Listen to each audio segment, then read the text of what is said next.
미라클 모닝 애청자 여러분, 안녕하십니까? 세상의 모든 나무는 각자 하고 싶은 말이 있다. 나이테를 연구하는 과학자인 발레리 트루 박사의 말입니다. 나이테를 연구하는 학문을 연륜연대학이라고 합니다. 나이테, 나무는 매년 하나의 나이테를 형성하죠. 나이테는 기후 및 외부 영향을 통하여 형성합니다. 연륜연대학이라는 말은 대학이라는 말이 아니라 연륜, 나무의 나이테, 그리고 연대, 경과된 시간, 연대를 말하고 그래서 연륜연대학입니다. 연륜은 나이테, 연대는 시간을 의미합니다.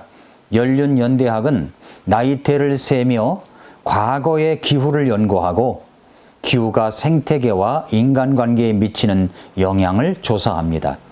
나이테는 과거의 역사, 문화, 기후를 재구성하는 나무의 증거이자 기록입니다.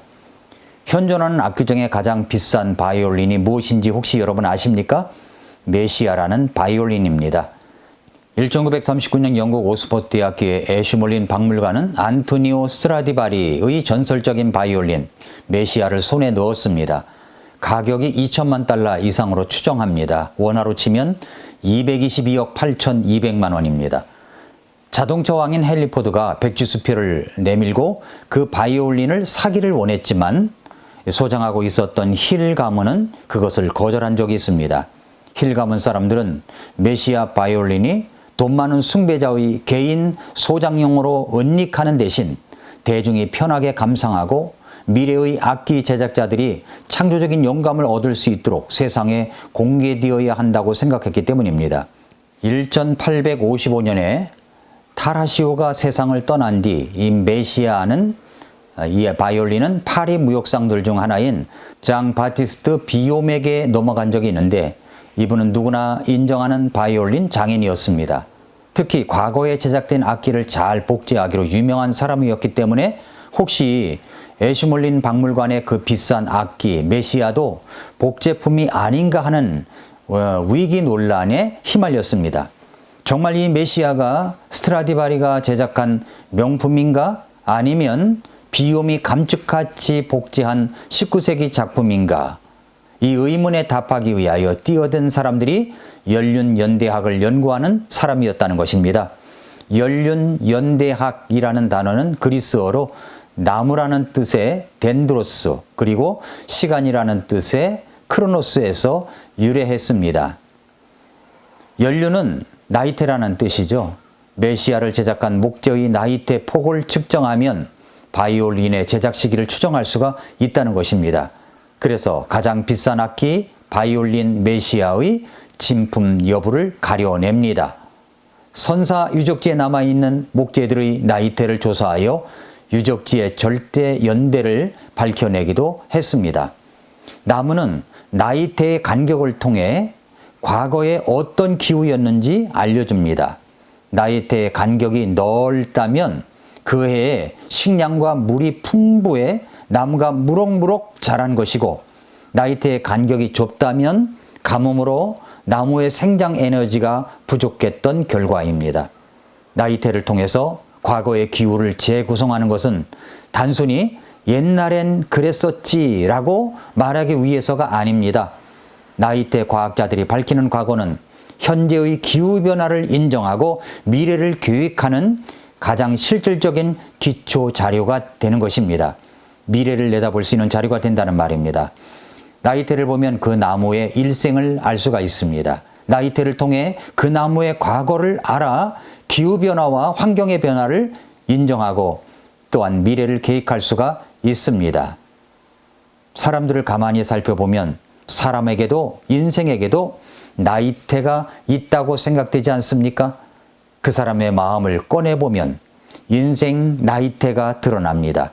그 인생 나이테를 찾아내는 학자가 있다면 정말 골짜기를 지나온 나의 인생 나이테를 알게 될 것이고 그렇게 되면 나이테 간격이 가문과 환경이 좋지 않을 때 좁고 좁은 모습으로 나타내듯이 우리 인생도 좁고 좁은 모습들이 나타나게 될 것이라고 생각이 듭니다. 인생 마흔에도 나이테가 있습니다. 지금까지 어떻게 살아왔던지 간에 40가지의 나이테가 생겼습니다. 그리고 이제부터의 40의 나이테가 생길 것입니다. 40을 넘어선 나이테도 생길 것입니다. 이미 40을 지나온 분들은 나이테가 이미 생겼습니다. 이제 40을 지나고 있는 분들, 이제 나이테가 하나 둘 생길 것입니다. 넓은 나이테도 있을 것이고 좁디 좁은 나이테도 있을 것입니다. 앞으로 살아갈 날들을 생각할 때 40은 정말 불안한 시기입니다. 어느 나이 때나 다 그렇지만 말입니다. 40은 정말 불안한 시기입니다. 애청자 여러분, 혹시 불안하십니까? 그런데 그 불안을 에너지로 쓰는 사람이 있고 불안을 고통으로만 받아들이는 사람들이 있습니다. 그 불안 속에 쌓이게 하는 것은 나 그리고 세상이고 주변 사람들입니다. 그 세 부류가 지금의 삼위일체를 이루어 불안을 가중시킵니다. 세상도 불안하고 주변 사람들도 불안하고 그래서 나도 불안합니다. 아니, 내가 불안하니까 세상도 불안하게 보이고 내 옆에 있는 사람도 불안하게 보입니다.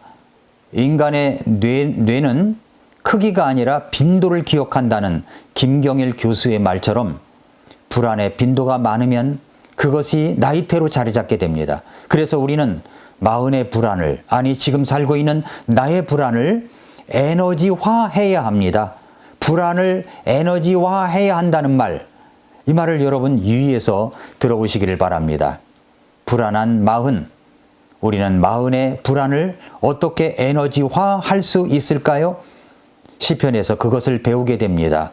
시편 42편에서 그 불안을 에너지화하는 비결을 배울 수가 있습니다. 첫째로 하나님을 향한 갈급함이 있어야 됩니다. 그 불안을, 40의 불안을, 아니 우리 모든 시대의 불안을 하나님을 향한 갈급함으로 바꾸어야 영적인 에너지로 바꾸어질 수가 있습니다. 시편 42편 1절과 2절에 보면 이렇게 말씀을 했습니다. 고라의 아들들을 위해 악장에게 준 마스길, 오 하나님이여 사슴이 물시내를 찾기에 갈급함같이 내 혼이 주를 찾기에 갈급하나이다. 내 혼이 하나님 곧 살아계신 하나님을 찾기에 목이 타니 내가 어느 때에 가서 하나님 앞에 보이리요. 세상에 대한 갈급함은 우리의 에너지를 무력화시켜 버립니다. 그러나 하나님을 향한 갈급함은 영적인 에너지가 생기게 합니다. 이 에너지는 우리를 기쁨과 찬양의 소리를 내게 하는 에너지로 만들어 내게 합니다. 두 번째로 주님을 늘 기억하며 생활해야 됩니다. 늘 기억하는 생활. 시편 42편 6절과 7절에 보니까 오 나의 하나님이여 내 혼이 내 속에서 낙심함으로 내가 요르단 땅과 헤르몬 족속의 땅과 미살산에서부터 주를 기억하리이다. 주의 폭우 소리에 기품이 기품을 부르며 주의 모든 파도와 물결이 내 위로 넘어갔나이다. 그랬습니다. 낙심할 때 주님을 기억하는 습관을 길러가십시오. 그렇게 하려면 평소에 늘 주님을 기억하는 습관, 매일 아침 말씀을 가까이 하고 엎드려 기도하는 것이 루틴이 되어 있어야 합니다. 낙심할 때 하려면 어렵습니다. 그래도 주님을 기억해야 하지만 평소에 주님을 기억하는 습관들을 길들여 놓는 것이 생활 속에 자리 잡고 있어야만이 될 수가 있는 것입니다. 세 번째로 생명의 하나님께 기도해야 생명의 에너지가 생깁니다. 시편 42편 8절과 10절에 보니까 그러할지라도 주께서 낮에는 자신의 인자하심을 명령하시며 밤에는 그분의 노래가 내게 있으므로 내가 내 생명의 하나님께 기도하리로다.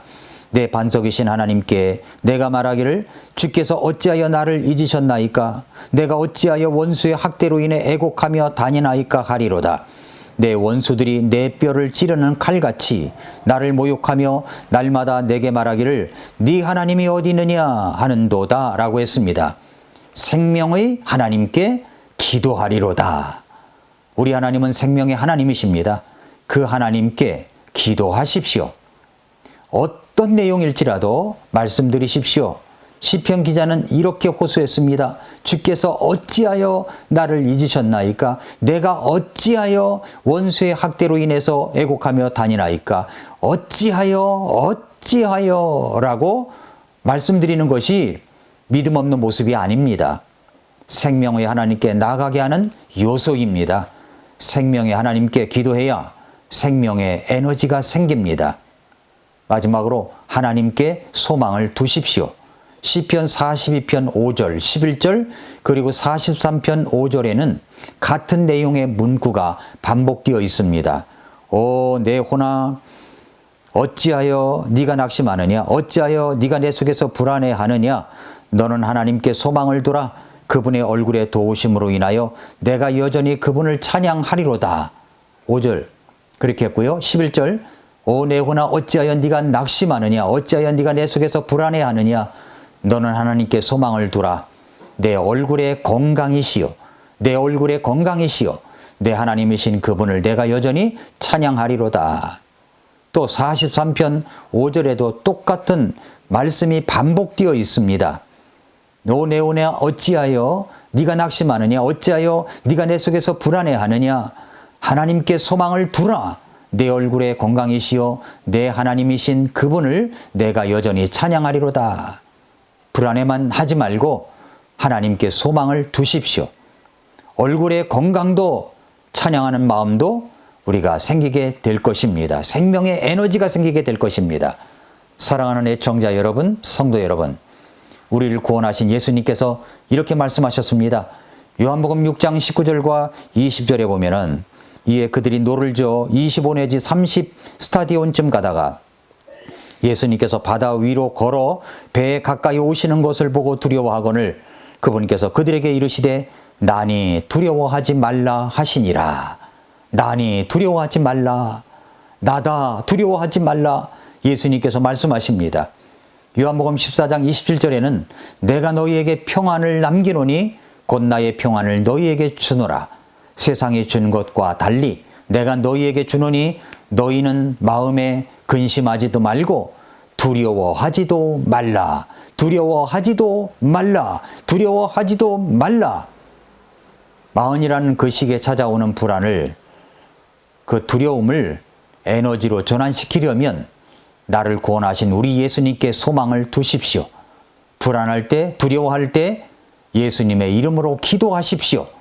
나를 구원하신 그 생명의 예수님의 이름으로 기도하면 여러분의 불안과 두려움은 에너지로 생명의 에너지로 바뀔 수가 있습니다.